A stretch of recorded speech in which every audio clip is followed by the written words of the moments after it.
আসসালামু আলাইকুম দর্শকবৃন্দ, সম্মানিত ভাই ও বোনেরা। আজকে কোরআন মাজিদের এমন একটি আয়াতের কথা বলবো, যেই আয়াতটি আপনার আমার জীবন পরিবর্তন করে দিতে পারবে, আমলের দিকে আমাদেরকে মনোনিবেশ করাতে পারবে।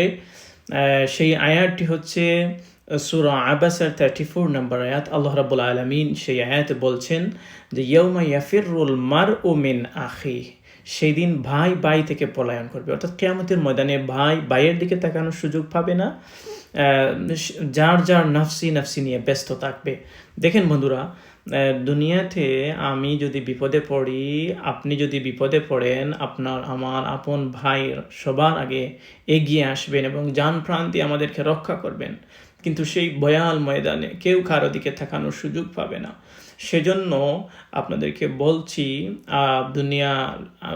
সেই দুনিয়ার লোভে না পড়ে আখিরাতের জিন্দেগির জন্য আমল করতে মনোনিবেশ করুন। আমাদের সবাইকে আল্লাহ রাব্বুল আলামিন তৌফিক দান করুন। আসসালামু আলাইকুম ওয়া রাহমাতুল্লাহ।